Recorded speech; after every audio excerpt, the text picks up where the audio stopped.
what I'd like to do is just drag us all down into the gutter and actually all the way down into the sewer because I want to talk about diarrhea. And in particular, I want to talk about the design of diarrhea. And when evolutionary biologists talk about design, they really mean design by natural selection. And that brings me to the title of the talk, Using Evolution to Design Disease Organisms Intelligently. And I also have a little bit of a sort of smart-ass subtitle to this. But I'm not just doing this to be cute. I really think that this subtitle explains what somebody like me, who's sort of a Darwin wannabe, how they actually look at one's role in sort of coming into this field of the health sciences and medicine. It's really not a very friendly field for evolutionary biologists. You actually see a great potential, but you see a lot of people who are sort of defending their turf and may actually be very resistant to resistant when one tries to introduce ideas. So all of the talk today is going to deal with two general questions. One is that why are some disease organisms more harmful? And a very closely related question, which is how can we take control of this situation once we understand the answer to the first question? How can we make the harmful organisms more mild? And I'm going to be talking, to begin with, as I said, about diarrheal disease organisms. And the focus when I'm talking about the diarrheal organisms, as well as the focus when I'm talking about any organisms that cause acute infectious disease, is to think about the problem from a germ's point of view, germ-side view, and in particular, to think about a fundamental idea which I think makes sense out of tremendous amount of variation in the harmfulness of disease organisms. And that idea is that from the germ's eye point of view, disease organisms have to get from one host to another, and often they have to rely on the well-being of the host to move them to another host, but not always. Sometimes you get disease organisms that don't rely on host mobility at all for transmission. And when you have that, then evolutionary theory tells us that natural selection will favor the more exploitative, more predator-like organisms. So natural selection will favor organisms that are more likely to cause damage.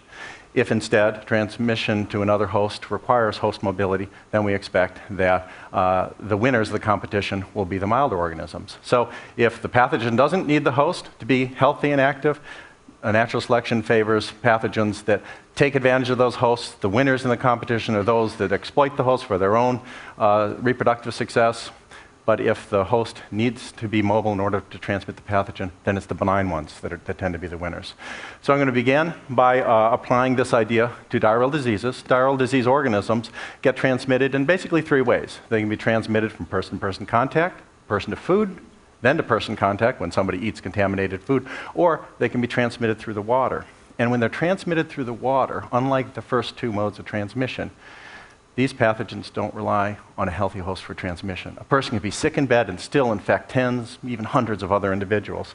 To sort of illustrate that, this diagram emphasizes that if you've got a sick person in bed, somebody is going to be taking out the contaminated materials. They're going to wash those contaminated materials, and then the water may move into sources of drinking water. People will come into those places where you've got contaminated drinking water, bring things back to the family, may drink right at that point.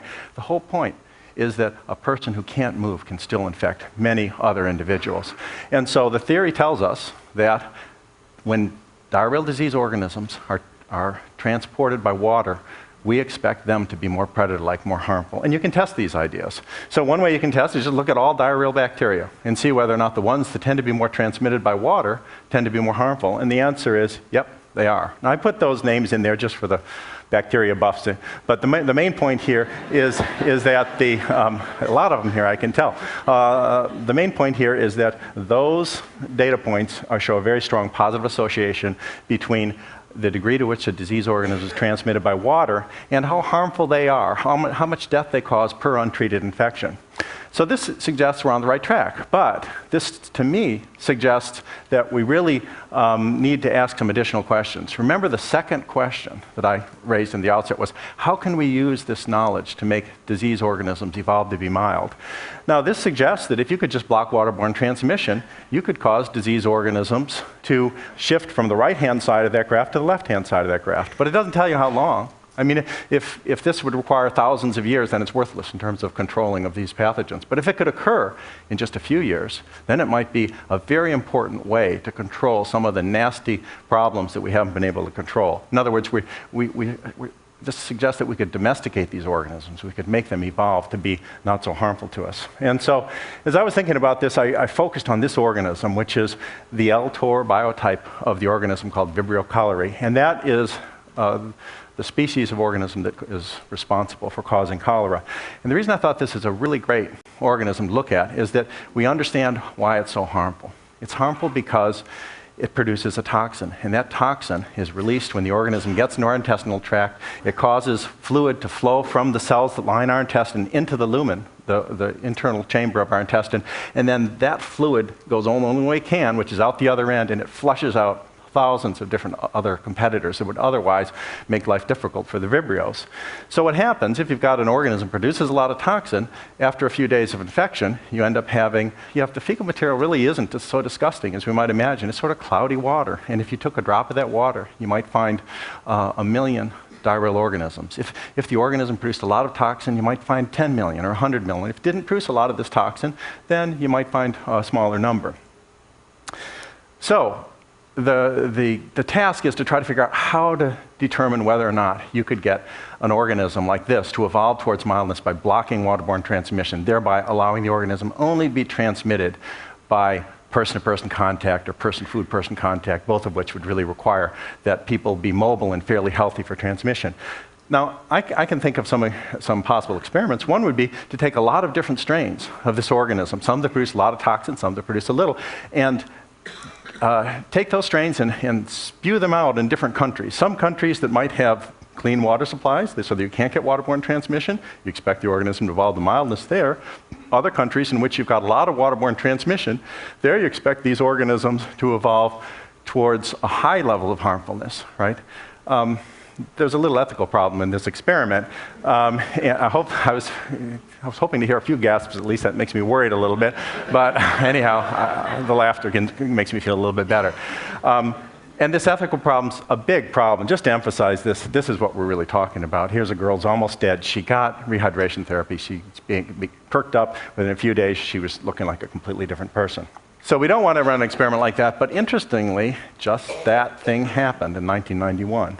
In 1991, this cholera organism got into Lima, Peru, and within 2 months, it had spread to the neighboring areas.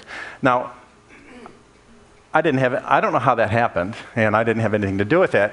I promise you. I don't think anybody knows, but I'm not averse to once that's happened, to see whether or not the prediction that we would make, that I did make before, actually holds up. Did the organism evolve to mildness in a place like Chile, which has some of the most well-protected water supplies in Latin America, and did it evolve to be more harmful in a place like Ecuador, which has some of the least well-protected, and Peru's got something sort of in between.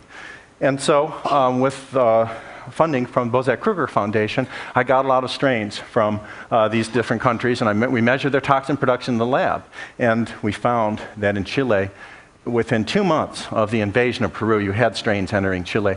And when you look at those strains, in the very left-hand side of this graph, you see a lot of variation in their toxin production. Each dot corresponds to an isolate from a different person.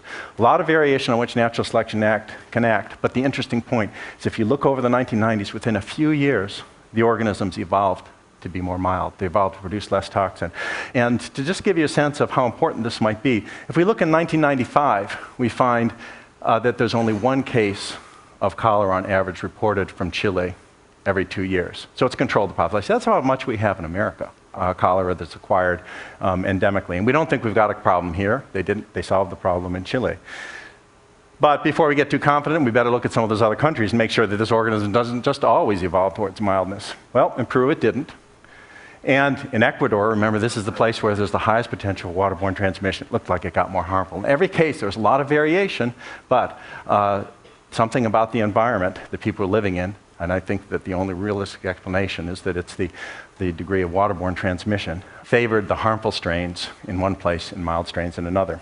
So this is very encouraging. It suggests that something that we might want to do anyhow if we had enough money could actually give us a much bigger bang for the buck. It would make these organisms evolve to mildness so that even though people might be getting infected, they could be infected with mild strains that wouldn't be causing severe disease. But there's another really interesting aspect of this, and this is that if you could control the evolution of virulence, evolution of harmfulness, then you should be able to control antibiotic resistance. And the idea is very simple. If you've got a harmful organism, a high proportion of the people are going to be symptomatic, high proportion of the people are going to be going to get antibiotics. You got a lot of pressure favoring antibiotic resistance, so you get increased virulence leading to the evolution of increased antibiotic resistance. And once you get increased antibiotic resistance, the antibiotics aren't knocking out the harmful strains anymore. So you've got a higher level of virulence, so you get this vicious cycle. So the goal is to turn this around. If you could cause an evolutionary decrease in virulence by cleaning up the water supply, you should be able to get an evolutionary decrease in antibiotic resistance. So we can go to the same countries and look and see, did Chile avoid the problem of antibiotic resistance? Whereas did Ecuador actually have the beginnings of the problem? If we look in the beginning of the 1990s, we see, again, a lot of variation. In this case, on the y-axis, we've just got a measure of antibiotic sensitivity, and I won't go into that. But we've got a lot of variation in antibiotic sensitivity in Chile, Peru, and Ecuador, no trend across the years. But if we look at the end of the 1990s, just half a decade later, we see that in Ecuador, they started having a resistance problem. Antibiotic sensitivity was going down, and in Chile, you still had antibiotic sensitivity. So it looks like Chile dodged two bullets. They got the organism to evolve to mildness, and they got no development of antibiotic resistance. Now, these ideas should apply across the board, as long as you can figure out why some organisms evolve to virulence. And I want to give you just one more example, because we've talked a little bit about malaria. And the example I want to deal with is, or the idea I want to deal with, the question is, what can we do to try to get the malaria organism to evolve to mildness? Now, malaria is transmitted by mosquito, and normally if you're infected with malaria and you're feeling sick, it makes it even easier for the mosquito to bite you. And you can show, just by looking at data from literature, that vector-borne diseases are more harmful than non-vector-borne diseases. But I think there's a really fascinating example of what one can do experimentally to try to actually demonstrate this. In the case of waterborne transmission, we'd like to clean up the water supplies, see whether or not we can get those organisms to evolve towards mildness. In the case of malaria, what we'd like to do is mosquito-proof houses. And the logic's a little more subtle here. If you mosquito-proof houses, when people get sick, they're sitting in bed, or mosquito-proof hospitals, they're sitting in a hospital bed, and the mosquitoes can't get to them. So if you're a harmful variant in a place where you've got mosquito-proof housing, then you're a loser. The only pathogens that get transmitted are the ones that are infecting people that feel healthy enough to walk outside and get mosquito bites. So if you were to mosquito-proof houses, you should be able to get these organisms to evolve to mildness. And there's a really wonderful experiment that was done that suggests that we really should go ahead and do this. And that experiment was done in northern Alabama. Just to give you a little perspective on this, I've given you a star at the Intellectual Center of the United States, which is right there in Louisville, Kentucky. And this really cool experiment was done about 200 miles south of there in northern Alabama by the Tennessee Valley Authority. They had dammed up the Tennessee River. They'd caused the water to back up. They need hydroelectric power. And when you get stagnant water, you get mosquitoes. They found in the late 30s, 10 years after they'd made these dams, that the people in northern Alabama were infected with malaria. About a third to half of them were infected with malaria. Okay, so this shows you the positions of some of these dams. Okay, so the Tennessee Valley Authority was in a little bit of a bind. There wasn't DDT. There wasn't chloroquines. What did they do? Well, they decided to mosquito-proof every house in northern Alabama. So they did. They divided northern Alabama into 11 zones, and within 3 years, about $100 per house, they mosquito-proofed every house. And these are the data. Every row across here represents one of those 11 zones, and the asterisks represent the time at which the mosquito-proofing was complete. And so what you can see is that just the mosquito-proofing housing and nothing else caused eradication of malaria. And this was incidentally published in 1949 in the leading textbook of malaria called Boyd's Malariology, but almost no malaria experts even know it exists. This is important because it tells us that if you have moderate biting densities, you can eradicate malaria by mosquito-proofing houses. Now, I would suggest that you could do this in a lot of places, like, sub-Saharan, just as you get into the malaria zone, sub-Saharan Africa. But as you move to really intense biting rate areas like Nigeria, you're probably surely not going to eradicate. But that's when you should be favoring evolution towards mildness. So to me, it's just It's an experiment that's waiting to happen. If it confirms the prediction, then we should have a very powerful tool, in a way much more powerful than the kind of tools we're looking at. Because most of what's being done today is to rely on things like anti-malarial drugs, and we know that although it's great to make those anti-malarial drugs available in really low cost and high frequency, we know that when you make them highly available, you're going to get resistance to those drugs. And so it's a short-term solution. This is a long-term solution. What I'm suggesting here is that we could get evolution working in the direction we want it to go, rather than always having to battle evolution as a problem that stymies our efforts to control the pathogen, for example, with anti-malarial drugs. So this table I've given just to emphasize that I've only talked about 2 examples, but as I said earlier, this kind of logic applies across the board for infectious diseases, and it ought to. Because when we're dealing with infectious diseases, we're dealing with living systems. We're dealing with living systems. We're dealing with systems that evolve. And so if you do something to those systems, they're going to evolve one way or the other. And all I'm saying is that we need to figure out how they'll evolve so that we need to adjust our interventions to get the most bang for the intervention buck so that we can get these organisms to evolve in the direction we want them to go. So I don't really have time to talk about those things, but I did want to put them up there just to give you a sense that there really are solutions to controlling the evolution of harmfulness of some of the nasty pathogens that we're confronted with. And this links up with a lot of the other ideas that have been talked about. So for example, earlier today there was a discussion of how do you really lower sexual transmission of HIV. What this emphasizes is that we need to figure out how to lower it. It may get lowered if we alter the economy of the area. It may get lowered if we intervene in ways that encourage people to stay more faithful to partners and so on. But the key thing is to figure out how to lower it, because if we lower it, we'll get an evolutionary change in the virus. And the data really do support this, that you actually do get the virus evolving towards mildness. And that will just add to the effectiveness of our control efforts. So the other thing I really like about this, besides the fact that it brings a whole new dimension into the study of control of disease, is that often the kinds of interventions that it indicates should be done are the kind of interventions that people want anyhow, but people just haven't been able to justify the cost. So this is the kind of thing I'm talking about. If we know that we're going to get extra bang for the buck from providing clean water, then I think that we can say, let's push the effort into that aspect of the control so that we can actually solve the problem, even though if you just look at the frequency of infection, you would suggest that you can't solve the problem well enough just by cleaning up water supply. Anyhow, I'll end it there, and thank you very much.